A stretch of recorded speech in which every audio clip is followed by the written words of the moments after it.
Welcome to On a Positive Note. Each week, we'll bring you the latest in gospel and Christian industry news, as well as in-depth interviews. Now, here's your host, Sarah Hearn.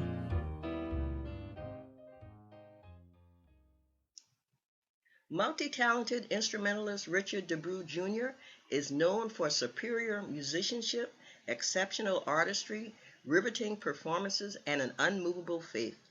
Flaunting his improvisational skills in both jazz and gospel, DeBrew is a musician's musician, mentored by one of the best, the late Max Roach. Showcasing impressive talents on the keyboard and saxophone, this vocalist, songwriter, arranger, and producer honed his skills at two of the best institutions, Brown University and Berklee College of Music. During his time as a music student and his 7 international tours, he shared the stage with greats such as James Taylor, Patti LaBelle, Natalie Cole, Bishop T.D. Jakes, and of course, Max Roach.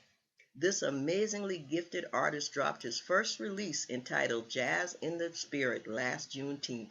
I had an opportunity to talk with Richard about Jazz in the Spirit, as well as his take on gospel jazz. Listen in. Well, thank you so much for joining me today on a positive note.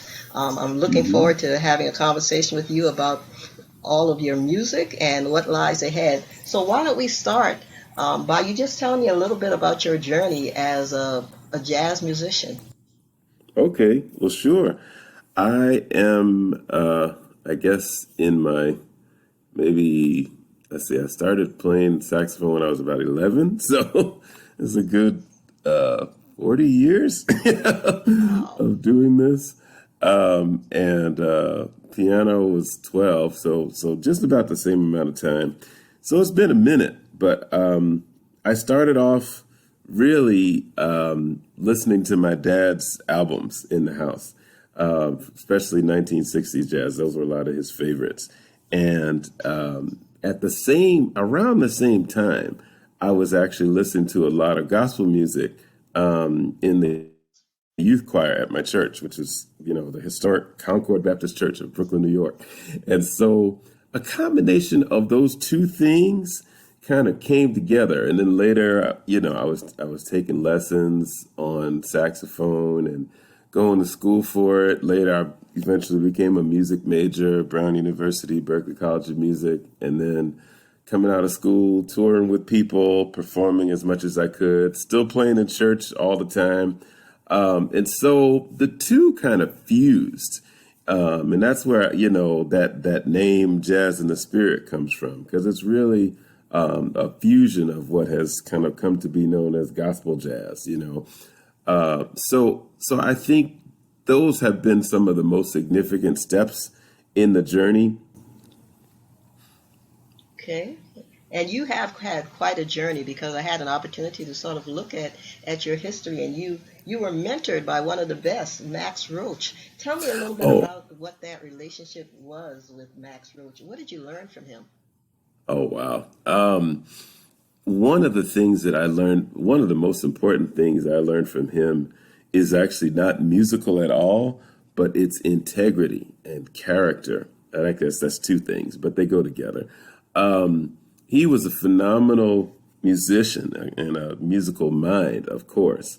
But I think the man is, people who knew him understood that he was a giving person. He gave back from what he had been given, and that was musically and otherwise. So he was a member of Concord, which is the church that I grew up in.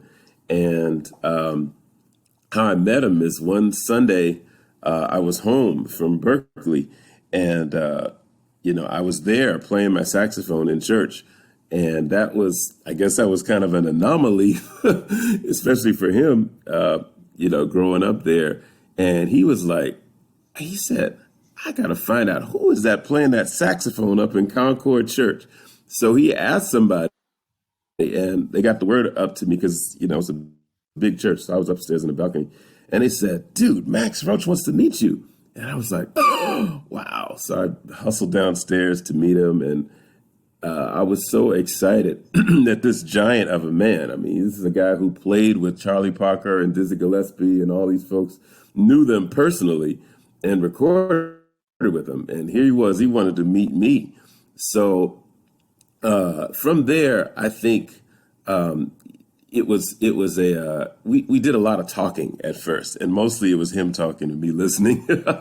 but but the thing is, yeah, he was telling me all about how back in the day on 52nd Street they used to, earn their way through school by playing music. Because I was trying to see if he could kind of help me out with paying for school because I was having a hard time with it. And I wasn't getting anywhere at first. But as the story goes, kind of a long story, but I won't tell you the whole thing. I went over to his house a few times. I was doing some musical transcription work for him. And as it turned out, one day I got really, really sick. And I was throwing up, and it was really nasty. So I had to clean up his house and all that kind of stuff. But basically, what happened was he took pity on me, pretty much. He realized that how hard I was willing to work to get to what I wanted, and I guess kind of that I wouldn't let anything stop me. So it was after that he actually wrote me a check for for a whole semester of tuition at Berkeley, which was not it wasn't part of any program. It was literally just the man coming out of his pocket to help this young music student out. And that's just not something I will ever forget. And so the message in there was not only to to help those, help young people and all that kind of stuff, but actually to have compassion and to give from what you've been given and give back, because there were, we had the connection already because of my church. And so I had the opportunity to play with him a couple of times, at Concord, and it was a presentation he was doing there with himself and a brass quintet. And I was basically sitting in. I wasn't even part of the band, but he let me do that because of the strength of our relationship. And so, so he's just someone that I will always be near and dear to my heart. And, I made sure that when he passed away, I came down from Boston. I went to Riverside Church where they were having the funeral for him. And anytime I can, I try to give back from what I've been given, just remembering the example that he left for me and for so many others. So, like I said, it was kind of a long answer, but, Mr. Roach is definitely worth a little extra time. Oh, most definitely. And apparently Mr. Roach thought you were worth some time because he invested in you. That is a wonderful story. So now let's turn to where you are right now at the release of Jazz in the Spirit. How did you know it was time for you to begin to release music to the world? It's funny you should say that. We released it last year on Juneteenth. And at the time, folks were asking me, why did you pick Juneteenth as the day to release this album? And I told them, just like then, we called it a release commemorating a release. And, just like the folks in Galveston, Texas have been waiting and waiting and waiting for years for some news that they're, hoping and praying and working. I worked on this CD for 21 years. Wow. So I was only about 5 years out of Berkeley when I started it. And over those many years of toiling and, trying to, wondering whether it was good enough, having different ideas, getting discouraged, running out of money, all kinds of different things over the years. We finally got to the point in 2020 where we said, okay, this is it. This is going to be the year. And so I thought that the day Juneteenth would sort of symbolize that idea of waiting and waiting, but whatever the thing was that you were waiting for, having that incredible sense of release and celebration when it finally does come to pass. And so Jazz in the Spirit is really a culmination of all the musical training and experience I've had up till that point. Nice. So 21 years, that's a long time. But 21 Yes. years sometimes is also seen as a journey into adulthood, like you've arrived. So because it took 21 years, were there songs that you put in and threw out, put in and threw out? What was that process like musically over those 21 years? Mm. Well, it was it was definitely a I don't think it was so much taking them out and putting them back in, but really just struggling to with my own I guess sense of, is it good enough? Is it ready? Do I have enough stuff in there? Is the performance, quote unquote, worthy of the industry? Are the things that other people did, were they sufficient? So that was there was a lot of back and forth on that, and I did wind up well, in terms of the selection of the songs. Let me just say that each one of them is basically somebody's favorite song that they've expressed to me over the years. The oldest one on there is my arrangement of the 23rd Psalm, and then, it was revised over the years. And then I think probably the next oldest one was one that I did called By and By, which was kind of like, we featured it in the month of February. So that was really what the main reason that I chose them. Like I said, the oldest song on there was my arrangement of the 23rd Psalm that I did back when I was 13. And, that one actually is my wife's favorite song. And we have a little postlude on there where we have our son, when he was 3 years old, he did a little part of the scripture, and it was so cute. Surely goodness and mercy shall follow me all the days of my life. And so that was really cool. And then, there's another one on there that I did I think I was about 19 originally, called By and By. And we did that one. It's been revised a bunch of times over the years, but we kind of did a feature of that one in February for Black History Month. So that one was definitely one that has brought me through some trying times over the years. And then there's another one called Only Want to Serve You. And that one is the favorite of my parents, my wife's mom and both of my parents. That's their favorite song of mine, hands down. So, and there are different ones that are on there. So that really helped me to decide that, okay, these are the ones to include on the album. Hey, that makes sense. Now, one of the things I noticed in the album that you have a variety of styles. You've got a little Latin flavor, a little Caribbean. Explain that choice to infuse those types of flavors into the music. Sure. Well, I was in my Brown University days, I was an ethnomusicology major. I was actually the only one in my whole graduating class. And during that time, I got to just study music from all over the world. And some of those, just some of the styles just really spoke to me. And I really enjoyed, I can't say doing it exactly like the people who made it did, but doing my best appreciation of it.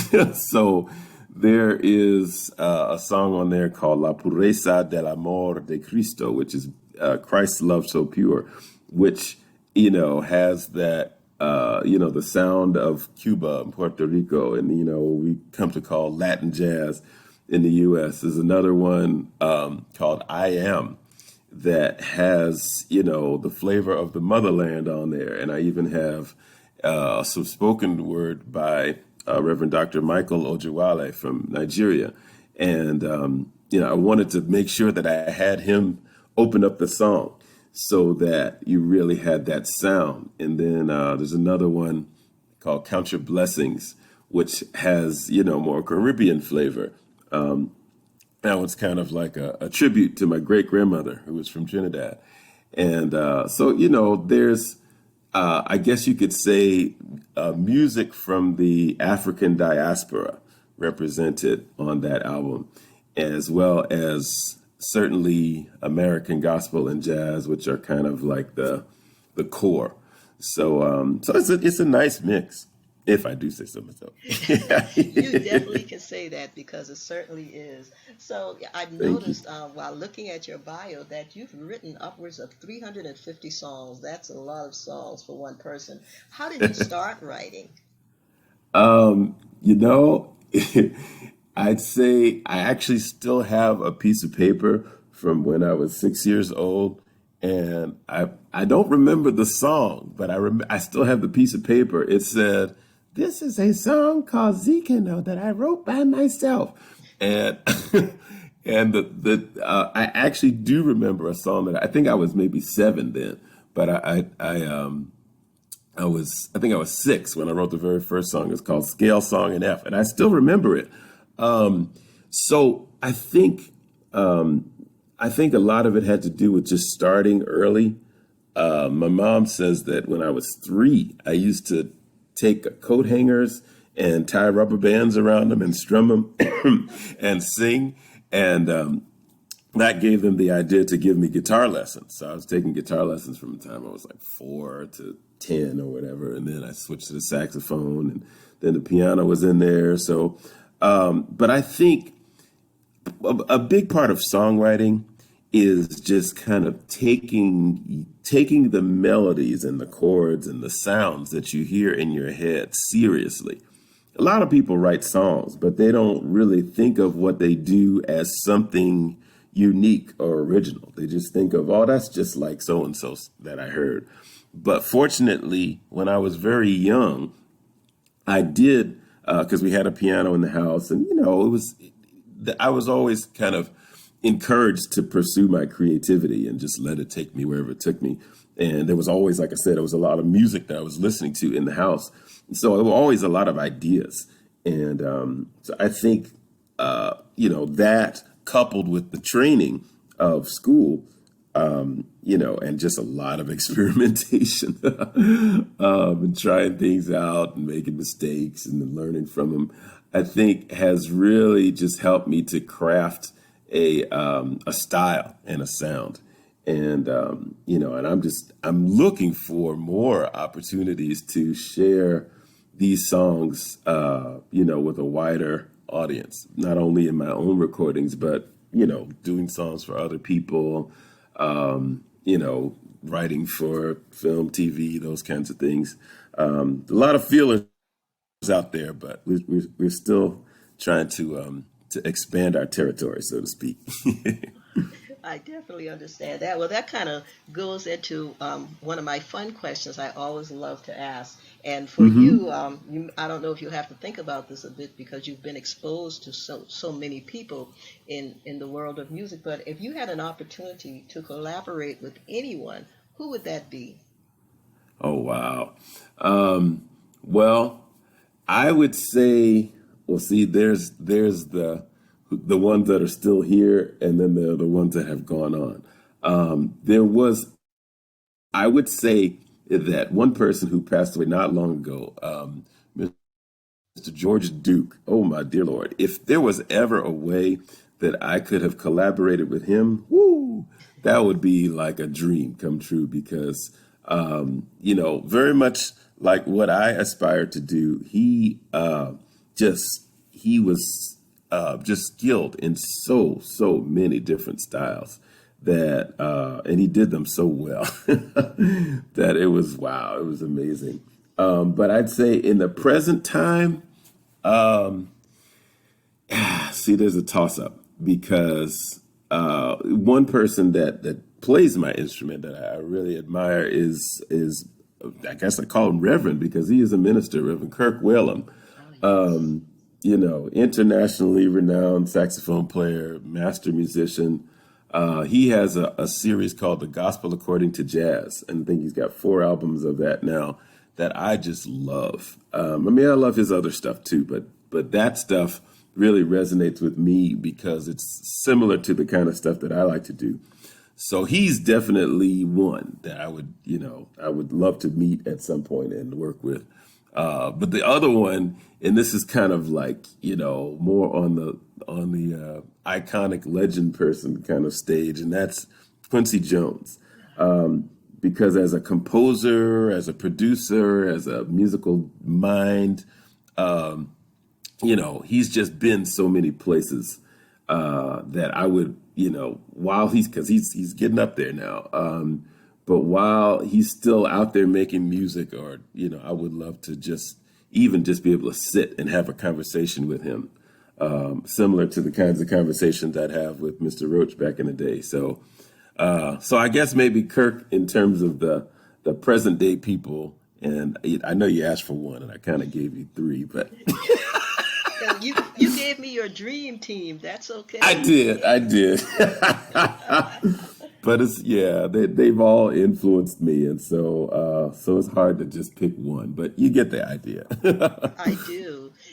With that in mind, because you grew up you got into school, studying music, and you followed your path musically. What would you say to someone who's thinking about charting a career in music, following their goals? What would be your advice to a young musician? Okay. I would my dad and my grandmother used to always write these little things in my little autograph books, in school. It was "To thine own self be true," and what I would say is it's very important to know who you are and even who you are not, because in music, in any creative endeavor, you are essentially establishing an identity. And I'm not talking necessarily just about a brand as the industry defines it, but really it's more along the lines of what are you really called to do? So I would say at the outset, try to get exposed to as much stuff as possible. I listened to all kinds of music when I was growing up. I did take lessons, which was great. And I did probably as much stuff by ear as I did by music. So I got to kind of learn both sides. But then talk to people who are doing it. Use your imagination and don't be limited by what you see. Because there were no other musicians in my family growing up. So I really didn't have that as a kind of like, I could see Uncle so-and-so doing this. No, they just weren't there. But I think if you dream as a young person, and then follow your dream. Don't allow yourself to be limited by what people say, what people think, because sometimes it can hem you up. And so dream big, go for it all, and definitely. Seek out some mentors, some people who can tell you really like it is, because that's so important in terms of believing what's possible, and having the confidence and the faith to pursue it and feel like this really can happen. Wow, that's great advice. So word on the street is that you are writing a book. Want to tell me a little bit about that? Okay, I'm happy to. I have, I guess, over the course of my life, pretty much devoted it to the specific study of what has come to be known as gospel jazz. And even though I spent a fair amount of time, in the academy, if you will, doing research and reading a lot of people's writings about it, I have yet to find a book that specifically focuses on gospel jazz, as we've come to call it. And so this book is going to be called Gospel Jazz, and it's really focused on that particular hybrid style, from a historical standpoint, talking about what some of the stylistic elements are, who some of the most influential players have been. There'll be some interviews in there from some artists who have made major contributions, as well as other people, industry folks who have had an interest in it. And I'm excited because I think it's the style of music has been around for a long time, but I don't know that it's necessarily been codified into like, okay, here is this is a book specifically devoted to this. So I'm excited about that. And I'm hoping that just like in Juneteenth of last year, we released the CD, that Juneteenth of 2021, we'll be able to have the book Gospel Jazz out. Wow, that's great. The book sounds very exciting because I love gospel jazz. And so I'm going to keep my eye out, and I'm also going to have you come back and share more about the book when it is released. I think listeners would be really happy to hear about that. Okay, I'm happy to do that. Sure. Thank you so much. Sure. So how can listeners connect with you? How can they get Jazz in the Spirit? How can they book you? Any other social media connections? What would you like the listeners to do to stay in touch? Okay. So the best way is to just remember the name Jazz in the Spirit, because most of the ways you reach me are by using that name. For example, my website, you can use my website to purchase the physical CD, as well as get links to the other things. But that's www.jazzinthespirit.com. So that's the starting point. Then I have a Facebook page that's called Jazz in the Spirit, or facebook.com/Jazz in the Spirit. I have an Instagram page that's also Jazz in the Spirit. And I have a YouTube channel that is Jazz in the Spirit Video. And then I have a Twitter page that's Jazz in the Spirit. And I even have a Twitch account that's called Jazz in the Spirit. So you could use that to get a hold of me in a lot of different ways. And then there is, let's see here, you can send emails to info@jazzinthespirit.com. Those will get to me. And then I also have started a mailing list that I call People Who Make a Difference at jazzinthespirit.com. And the reason why I chose that is because my goal in this music is to inspire people not just to, go about their lives, just in a self-centered way, but to focus on doing something to make a difference in the life of someone else. So you'll hear me say that at just about every time I play. So so that's why I call that mailing list People Who Make a Difference at jazzinthespirit.com. And I would love for you all to join in with that and become a part and find out about all the things that I'm doing and all the things that you can do that I would like to celebrate. And as we make a difference together in this world. Wow, that's interesting, ladies and gentlemen. You heard it. You've got a lot of contact information for Richard. Pick up Jazz in the Spirit. I promise you, it is really going to bless you. Jazz in the Spirit. Thank you so much for joining me today, Richard. We really appreciate it. My pleasure. I really appreciate you. Thank you so much. Mm-hmm. Thanks for joining us this week for On a Positive Note. The show is executive produced by Sarah Hearn and is a Divine Studios production. Subscribe to our show so you'll never miss an episode. Also, be sure to visit our website, positivelygospel.com, to keep up with the latest news. Be sure to tune in for our next episode.